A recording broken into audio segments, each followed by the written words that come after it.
नमस्ते, मैं रमा। आज मैं आपके समक्ष दूध के बारे में कुछ जानकारी साझा करने जा रही हूँ। जब बच्चे माँ के गर्भ में रहते हैं तो माँ के खून से उसे सींचा जाता है, लेकिन जब बच्चे का जन्म हो जाता है तो माँ के खून में जो मटेरियल रहता है उस बच्चे का हाथ, पैर, लीवर, लंग्स, किडनी, मस्तिष्क इत्यादि बनने के लिए, तो वह खून में जो मटेरियल रहता है जन्म लेने के बाद वही मटेरियल माँ के दूध में डाल दिया जाता है। तो अब बच्चे का वृद्धि के लिए माँ का दूध ही काफ़ी होता है। इसलिए जब बच्चे का जन्म हो जाता है तो बच्चे के बॉडी के ऑर्गन के वृद्धि के लिए, उसके हर विकास के लिए माँ का दूध ही सर्वोत्तम होता है। इसलिए माँ का दूध बच्चे को 6 महीने से लेकर के साल भर तक दिया जाता है। ठीक उसी प्रकार गाय, भैंस या और कोई जो जानवर होते हैं, जब उनके भी बच्चे गर्भ में रहते हैं तो उन्हें भी उनके खून से सींचा जाता है। उसके हिसाब से उनका हाथ, उनका पैर, किडनी, आँख इत्यादि जो बनता है उस जानवर के हिसाब से। जब उस गाय के जानवर का जन्म होता है, यानी जब बछड़े बाहर आते हैं तो उनका जो ग्रोथ हार्मोन होता है वह उस जानवर के हिसाब से होता है।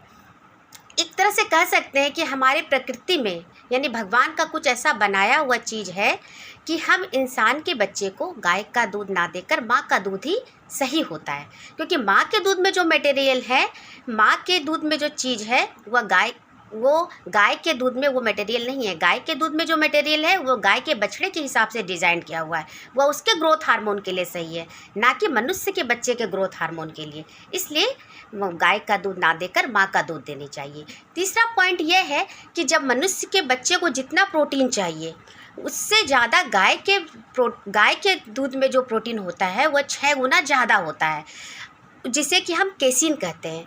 और यदि इस केसिन की मात्रा, मतलब इस केसिन वाले दूध को यदि मनुष्य या बच्चे पिएंगे तो क्या होगा, तो वह उसे अच्छे से डाइजेस्ट नहीं कर पाएंगे, जिस कारण बीपी, शुगर, कोलेस्ट्रॉल इत्यादि बीमारी होने का खतरा बना रहेगा। जो व्यक्ति मेहनती है उनके लिए तो कोई बात नहीं है, वह तो उस दूध को अच्छे से पचा लेंगे। लेकिन जो व्यक्ति वर्क फ्रॉम होम या घर बैठे काम कर रहे हैं या फिर ऑफिस में काम कर रहे हैं, कंप्यूटर में काम कर रहे हैं, या जो उस टाइप के बच्चे जो फिजिकल एक्टिविटी नहीं करते हैं, यदि वो इस दूध को पिएंगे तो क्या होगा, वह भी इसे अच्छे से डाइजेस्ट नहीं कर पाएंगे और उन्हें इस तरह की बीमारी होने का खतरा बना रहेगा।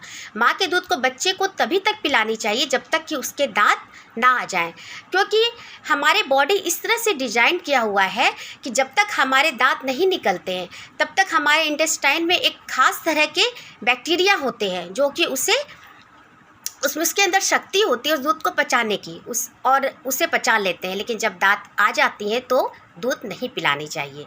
जी धन्यवाद।